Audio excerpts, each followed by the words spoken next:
Good morning all of you students. देखिए, जैसा कि आप सभी को पता है कि इस समय पूरा समाज, पूरा राज्य, पूरा राष्ट्र, पूरा विश्व जो है वो भयंकर कोविड-19 के प्रभाव में है। तो इस वजह से लोगों का कम्युनिकेशन एक दूसरे से टूट गया है। लोग कहीं आ जा नहीं पा रहे हैं। सभी सामाजिक संस्थाएं बंद हो गई हैं।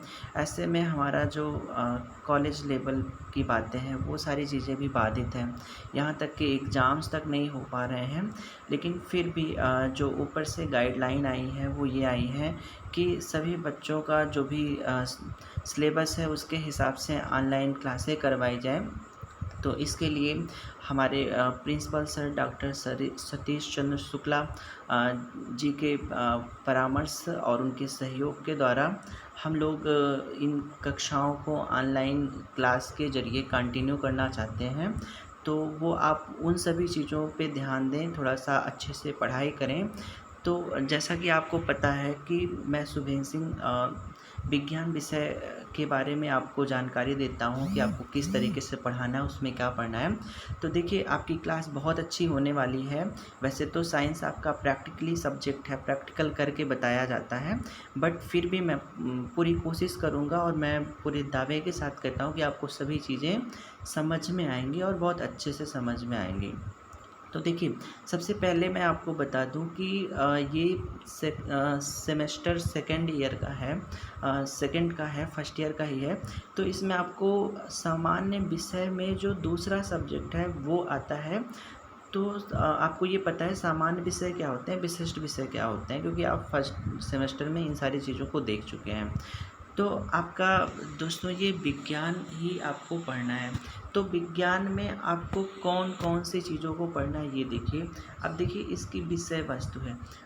इसकी विषय वस्तु जो है वो कुछ ज़्यादा लंबी नहीं है, बस शॉर्ट में ही है। तो इसमें कुल मिला के 10 चैप्टर आपके हैं। तो जो आपका पहला चैप्टर है वो है पृथ्वी और आकाश। अब पृथ्वी और आकाश मतलब पृथ्वी किन-किन चीज़ों से बनी है, पृथ्वी की उत्पत्ति कैसी हुई है, आकाश में कौन-कौन सी चीज़ें होती हैं, उन सब के बारे में आपको पढ़ना है। और बेसिकली इसके अंदर क्या पढ़ना है वो आप देख लिए। इसके जो छोटे कंटेंट्स हैं, जो इसकी यूनिट्स हैं, उसको आप देखिए क्या पढ़ना है। तो सबसे पहले देखिए, आपको पढ़ना है सौर परिवार। ये सौर परिवार आपको पढ़ना है। अब सौर परिवार आप देख सकते हैं, ये जो सौर परिवार है, सौर परिवार सूर्य इस परिवार का मुखिया होता है तथा पृथ्वी, उसके बाद शनि, वरुण, बृहस्पति, ये सारे जो हैं इसके क्या होते हैं, सदस्य होते हैं। तो इनका एक पूरा मंडल बना हुआ होता है। इसमें क्षुद्र ग्रह भी शामिल होते हैं, बहुत सारी चीज़ें होती हैं। तो इन सभी चीज़ों का आपको अध्ययन करना है और जिसका मैं अध्ययन बहुत अच्छे से आपका कराने वाला हूँ वीडियो क्लास में। चीज़ों को मैपिंग के द्वारा से समझा के बिल्कुल प्रैक्टिकल नॉलेज की तरीके से दिया जाएगा। इसके बाद आप देखिए, तारामंडल के बारे में जानकारी आपको प्रदान की जाएगी कि तारामंडल कैसे हैं। जैसे सप्तऋषि तारामंडल है और भी बहुत सारे तारामंडल हैं, उनकी समस्त जानकारी आपको दी जाएगी। इसके बाद छाया और ग्रहण। अब ये छाया और ग्रहण क्या है, जैसा कि आप जानते हैं कि शैडो मतलब छाया, जैसे हम कभी जब सुबह के टाइम खड़े होते हैं तो हमारे पीछे की तरफ हमारी परछाई बनती है, उसी को छाया कहते हैं।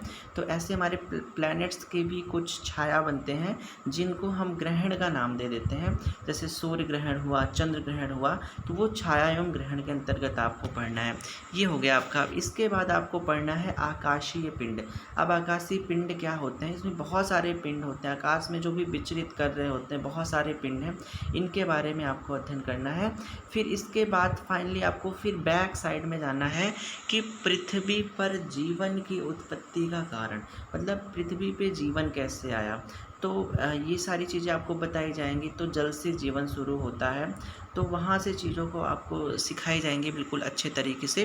तथा फिर इसके बाद जब जैसे पृथ्वी पे जीवन आया तो क्या अन्य ग्रहों पे जीवन आ सकता है, इसकी संभावना है कि नहीं है, और फिर भारत या विश्व इस प्लैनेट्स पे जो भी ग्रह हैं वहाँ पे किस तरीके से जीवन की संभावनाएं हैं, कितने प्रतिशत मात्रा में संभावनाएं हैं, या फिर इसके लिए कौन कौन से अभियान अभी तक भारत एवं अन्य देशों के द्वारा किए गए हैं, इसकी चर्चा की जाएगी।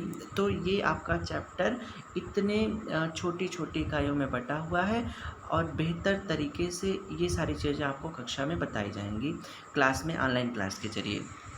अब देखिए आपका दूसरा चैप्टर जो है वो मृदा तथा फसलें हैं। अब ये मृदा तथा फसलें, देखिए मृदा 3 प्रकार की होती है बेसिकली, या फिर अब भारत में कौन कौन सी मृदा पाई जाती हैं और भारत के मौसम और मृदा के हिसाब से इसमें फसलें किस प्रकार से उगाई जाएंगी वो आपको देखना है। तो फसलें 3 प्रकार की भारत में उगाई जाती हैं। तो अब ये फसलें किस महीने में कब तक उगाई जाती हैं या इनका नाम क्या दिया गया होता है, इसमें कौन कौन सी फसलें आती हैं, इन सभी के बारे में आपको बताया जाएगा। इसके बाद इसके सब यूनिट्स की अगर बात करें तो सबसे पहले हम फसल चक्र, जैसे कि हमने रबी की फसल में क्या बोया था, अब रबी की फसल में क्या बोया, इसके बाद हम जायद की फसल में क्या बोते हैं। तो इस तरीके से एक के बाद एक का हम अध्ययन करते हैं और फिर हम चीज़ों को आगे बढ़ाते जाएंगे। अब फिर इन फसलों को उगाने में हम कृषि की किन पद्धतियों का उपयोग करते हैं, जैसे कई प्रकार की खेती होती है, झूमिंग खेती होती है और भी सीढ़ीदार खेती होती है, बहुत प्रकार की खेती की जाती है, बागानी खेती होती है।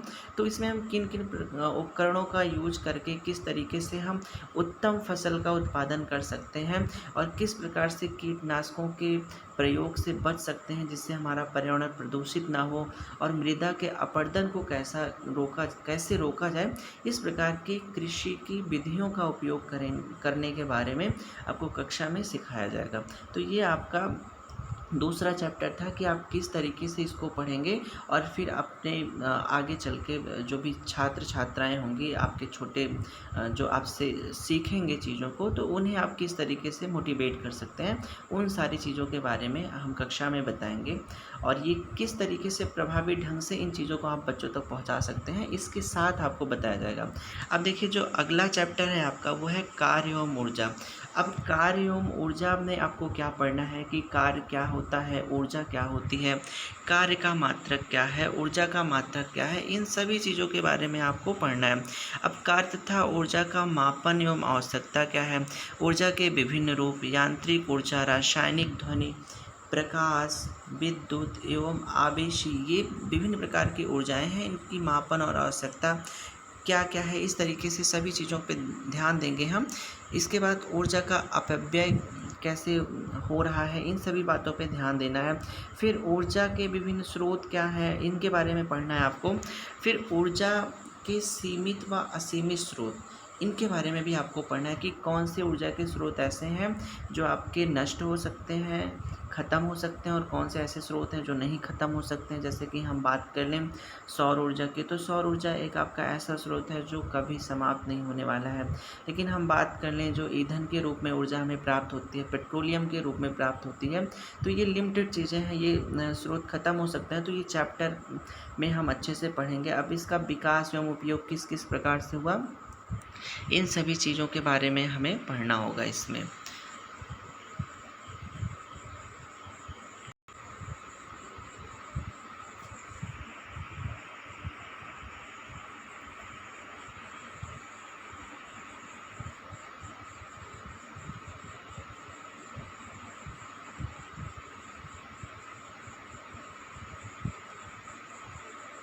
पेशी गतियाँ, दांतों की संरचना, पाचन तंत्र, परिसंचरण तंत्र, इन सभी के बारे में। जैसे ऊपर आपने पोषण देखा, तो पोषण में कौन कौन से आपके अंग होते हैं जो पाचन क्रिया में सहायता करते हैं। जैसे कि आपका जैसे मुख से आप भोजन करते हैं, वहाँ से आपका पाचन शुरू हो जाता है। तो उस पूरे तंत्र में कौन कौन सी चीज़ें आपकी सम्मिलित होती हैं, उसके बारे में आपको पढ़ना है इस पूरे चैप्टर में। अब उसके बाद परिसंचरण तंत्र जो है उसमें हृदय के बारे में आपको पढ़ना है, पूरा डिटेल में पढ़ना है, ये आपका हो गया। इसके बाद देखिए अगला चैप्टर जो है आपका वो है भोजन, स्वास्थ्य एवं रोग। आपका भोजन कैसा होना चाहिए। अब जैसे मैंने ऊपर बात करी थी पोषण में, तो पोषण में भोजन के प्रमुख देखिए पोषक तत्व आ गए। प्रमुख घटक जैसे प्रोटीन मैंने बात करी थी, वसा मैंने बात करी थी, कार्बोहाइड्रेट, विटामिन्स तथा मिनरल्स, ये शरीर के लिए कैसे जरूरी हैं, इनके बारे में आपको पढ़ना है। प्रोटीन कैसे बनता है, वसा का क्या कार्य है, कार्बोहाइड्रेट का क्या कार्य है, विटामिन का क्या कार्य है, मिनरल्स का क्या कार्य है, इनकी कमी से कौन सा रोग होता है या फिर इनकी अधिकता से कौन सा रोग होता है, इन सभी के बारे में आपको पढ़ना है। और इसके बाद स्वच्छता एवं स्वास्थ्य के बारे में आपको पढ़ना है। फिर संक्रामक रोग एवं उनकी रोकथाम तथा टीकाकरण अभियान के बारे में पढ़ना है। देखिए, ये वही संक्रामक रोग है जो जिस प्रकार से आपका इस समय कोविड-19 फैल रहा है, यही संक्रामक रोगों की रोकथाम कैसे की जाए, इसी की जागरूकता समाज में आ सके, इसलिए ये आपके पोर्शन में रखा गया है।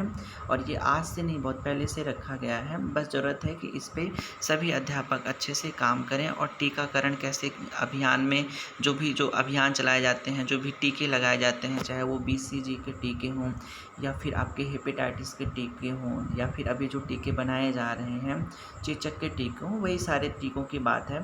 तो इसे हमें अच्छे से पढ़ना है। फिर तत्वों का वर्गीकरण, परमाणु संरचना, जैसे कि आपका इलेक्ट्रॉन है, इन सभी बातों पे ध्यान देना है। इसमें संयोजकता क्या होती है, रासायनिक अभिक्रिया किस प्रकार से होती है, रसायन की भाषा व रासायनिक सूत्र, जैसे जल का सूत्र आप जानते हैं H2 होता है, फिटकरी का क्या होता है, शक्कर का क्या होता है, इसके बारे में आपको पढ़ना है।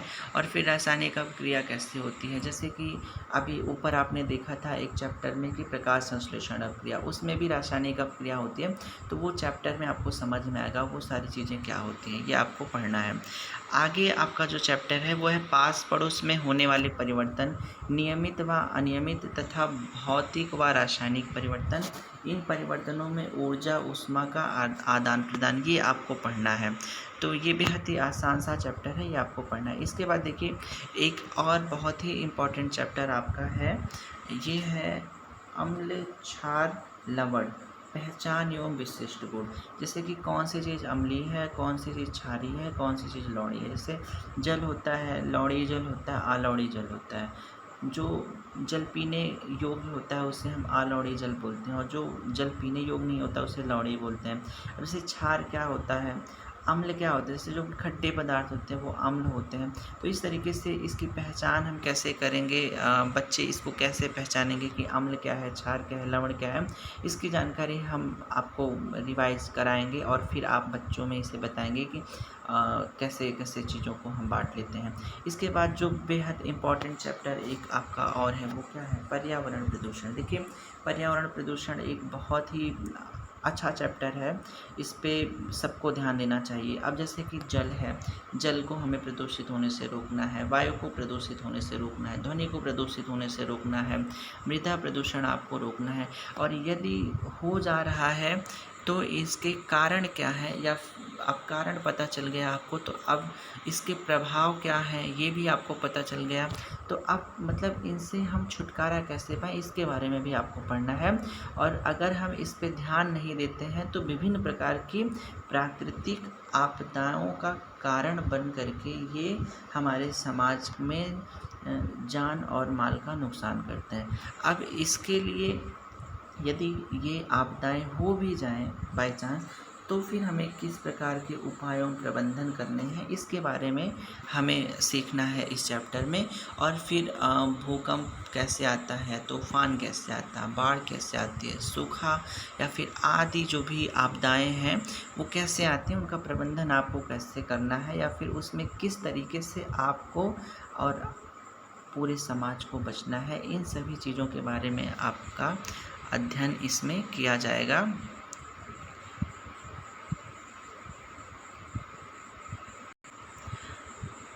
तो ये आपका सिलेबस था पूरा, देख लीजिए आप इसका, चाहे तो अपने फ़ोन में स्क्रीनशॉट ले सकते हैं। मैं 2 सेकंड का टाइम देता हूँ आपको, आप स्क्रीनशॉट ले लीजिए और फिर हम ऐसे इसी तरीके से नियमित रूप से ऑनलाइन आएंगे और आपको सभी चीज़ों के बारे में बहुत ही अच्छे से समय के साथ पूरी कोशिशों से कि आपको समझ में आ जाए, क्लास में आऊँगा और समझाऊँगा और आप समझ पाएंगे। आप उम्मीद करता हूँ कि आपने स्क्रीनशॉट ले लिया होगा और बिल्कुल ध्यान से आपको क्लास करना है।